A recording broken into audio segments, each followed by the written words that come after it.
How's everybody doing? Let me first say how grateful I am to be here today. And let me say how honored I am to be in your presence. My name is Kevin Berthia, and I am a grateful survivor.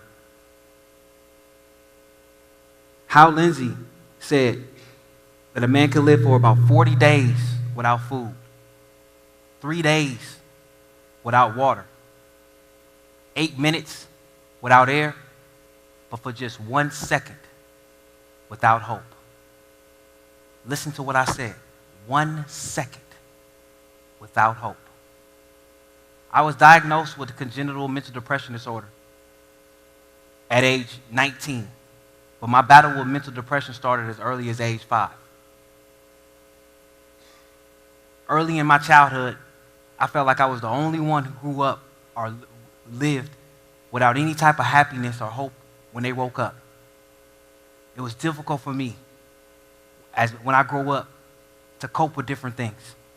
I felt like I was different. I felt like I wasn't normal.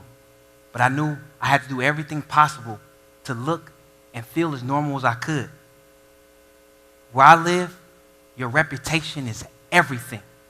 So I had to do whatever it took to look and feel as normal as I could look, no matter how I felt on the inside. Everything changed for me in 2002, 2 years after I graduated high school. This was when I had my first real nervous breakdown. I was hospitalized. I remember coming home from the hospital, and I told myself I would never talk about anything that got me hospitalized.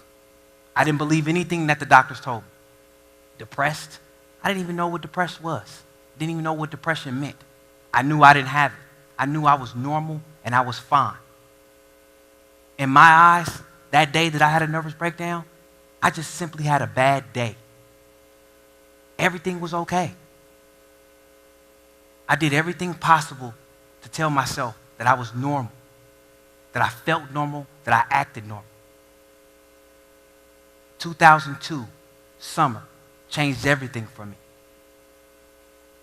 That mental breakdown caused me to look at myself a totally different eye than I've ever looked at before. I was defeated. I was depressed. I was overwhelmed. I wasn't even able to understand what the things that I was going through. How could I be so unhappy? How could I be so depressed? How could I have the weight of the world on me already so early in life? 6 months after my 21st birthday, I welcomed my first child into the world, Sanaya Amari. She was everything to me. It was the happiest and saddest day of my life. It was the happiest day because as a father, watching your first child come into the world is the greatest feeling that you could ever imagine. But to watch her come out 2.5 months early, premature, 2 pounds and only 3 ounces, I could fit her in the palm of my hands. This was overwhelming.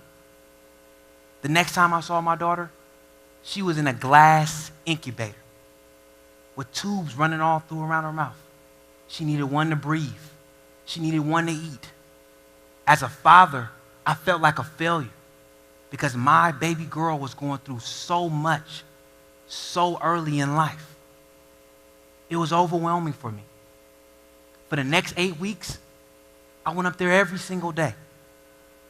Every single day. And every single day I went up there, I looked in that box and I said, I wish it was me in that glass and not her. Why did she have to go through so much so early in life? I wanted her just to get better. I wanted her to eat right just so the doctors can release her and send her home. That's all I wanted. I wanted her home so I can experience having the privilege of being a father for the first time. That's all I wanted. I remember when she came home after those 8 weeks and they finally released her. I remember the feeling how I felt. I remember going to the fire department and make sure they installed the car seat in safely. I was the happiest father on earth. I was bringing my baby girl home. Once I got her home, it was the greatest feeling I ever could imagine. It was everything I ever wanted. Every possible wrong thing that happened in my life was now replaced. Now I was a father. So now I had even more responsibility. Now my responsibility was being a provider. And I wanted my child to have everything. Anything and everything that she ever wanted, I wanted her to have. No matter what it took, I was going to get it for her. 3 weeks after my daughter came home, I received a piece of mail in the mail that would change my life forever. This letter was a bill for my doctor's stay.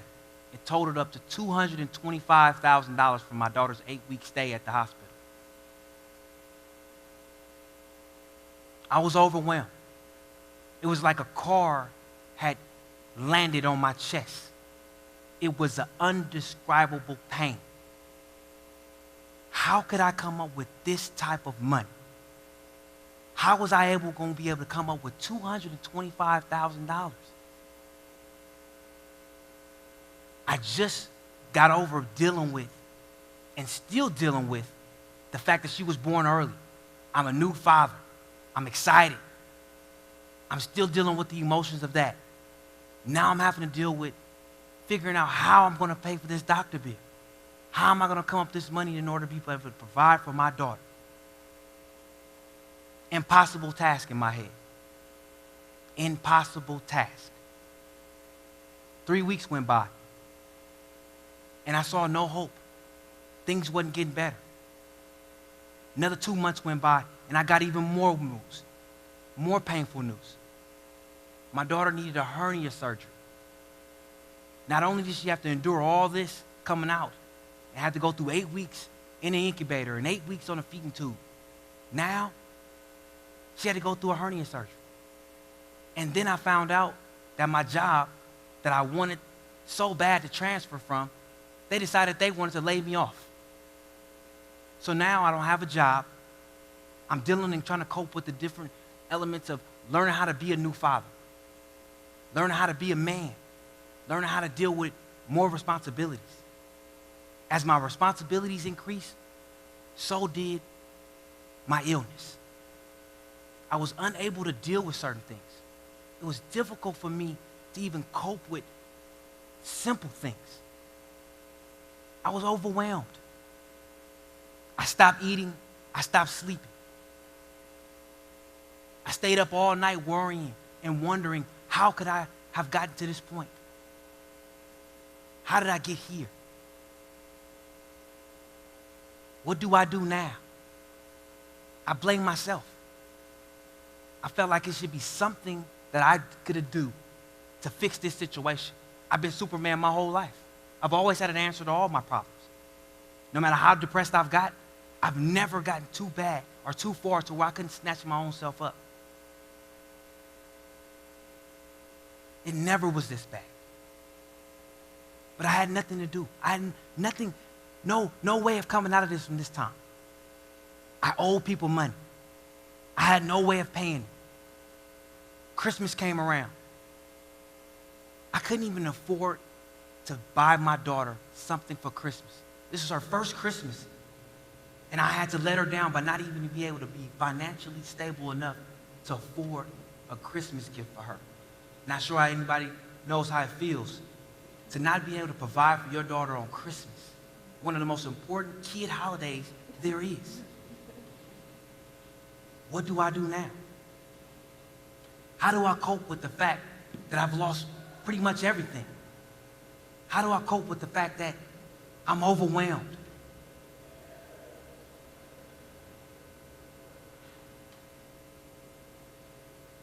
March 11, 2005. I woke up at 4:42 a.m. in excruciating pain. Pain that I never even felt in my life before. Pain that I never even could see coming. Sure, I've had bad days. I've had plenty of bad days, but not a day like this. It's like every single painful moment that I've ever went through in my life, I was dealing with at the same time. And at that moment, I lost hope. At that moment, I made a decision. that if life was going to be this hard, I didn't want to be a part of it. I needed the pain to end. I wanted the pain to end. I finally got tired of sitting there. So I went to my car. I got in and drove. No real destination. I just knew I had to stop and get myself out of pain. I knew I had to stop and stop feeling the way I felt.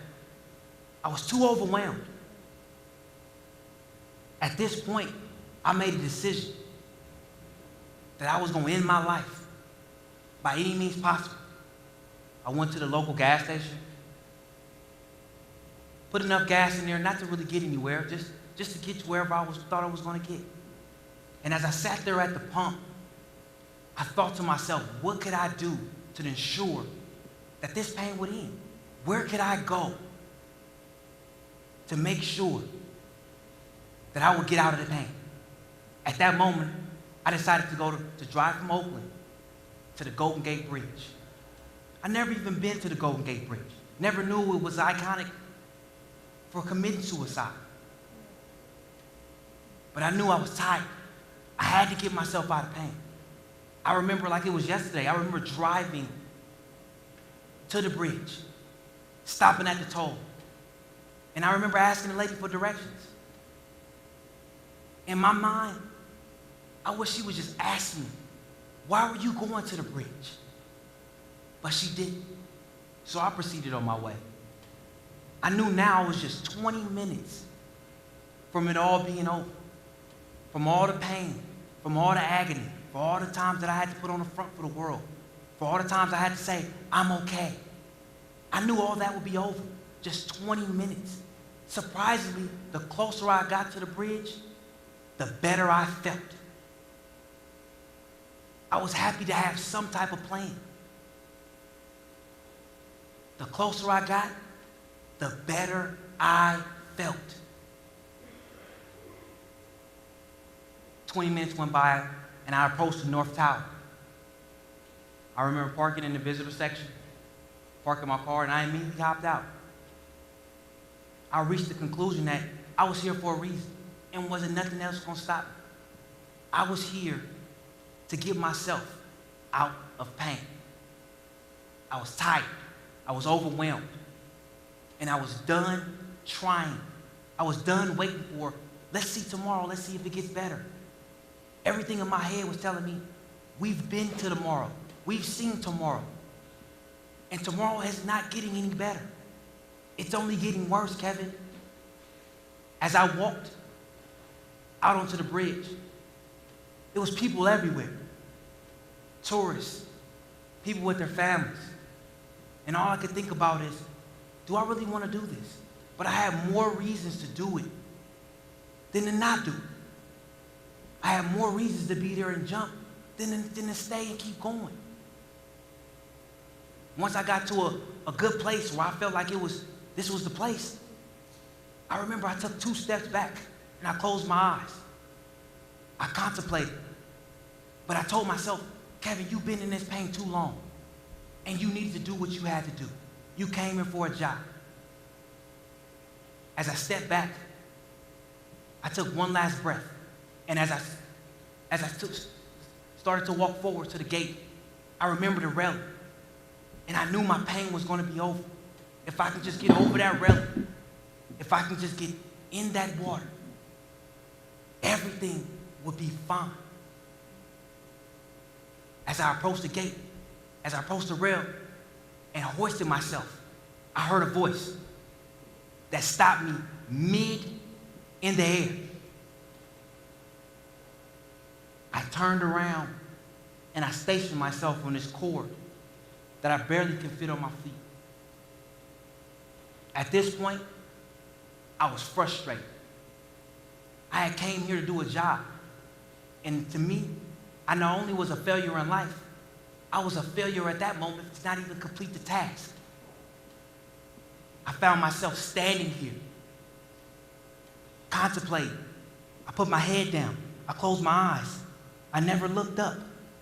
I could hear the voice talking to me, but I was in no situation, in no position mentally or physically, as you can see, to answer any questions. The voice got closer. My emotions got all over the place. As I stood there, I thought about every single thing that I did wrong in my life.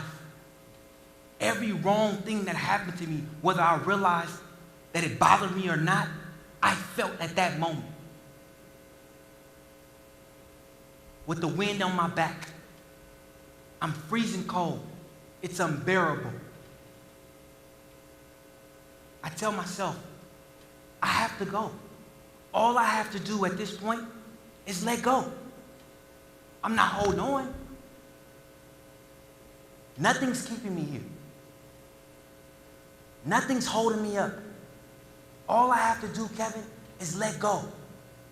And everything is over. You're out of pain, Kevin. It's that easy.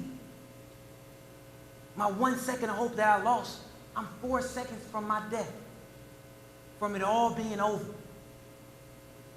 This is it, I thought. The moment I decided to let go, the same voice that stopped me before, I heard again. But this time, it was a lot closer. Not sure what he was saying. But the fact that somebody took the time out and was saying anything at this particular moment when I was at my worst possible situation in life, they took the time to try to talk to me. I kept my head down. I never looked up at it. I was just happy to know that this voice, this non-judgmental voice, was there. And it was listening to me. For 92 minutes, I stood in this same position on that bridge with my head down. And I told a complete stranger some of the most intimate things of my life. For 92 minutes, he just listened. It's not about what he said that day that saved my life. It's about what he listened to. Because he listened to me, he was able to channel into what was really my hurting and what brought me to the bridge in the first place.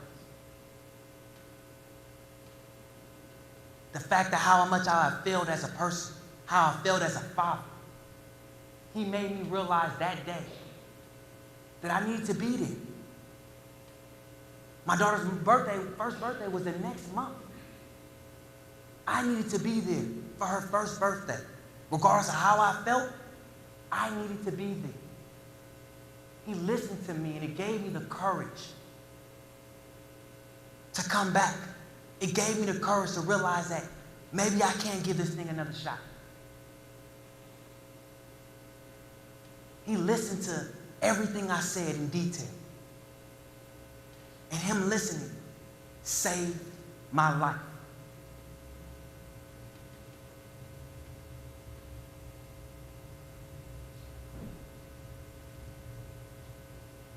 He listened to me. And because this man listened to me, I was able to reunite with him 8 years after that critical day. Because this man listened to me, I was able to become a father not to only one child, but 2 more. Now I'm the lucky man of 3 children now. Because this man listened to me, I'm able to be a suicide prevention advocate now. And I get to travel around the country and spread my message of hope to other individuals that get to listen to me. The impact of listening saved my life. Everybody in this room has the ability to save a life. It may not be through certain things that you think, but you listening can save a life. You listening can impact a life. Those 2 years you have, they are a gift. They are a gift. They can save somebody's life. They say a picture's worth 1,000 words. Here's your proof. This is your proof right here. I thank you for your time, and I thank you for listening.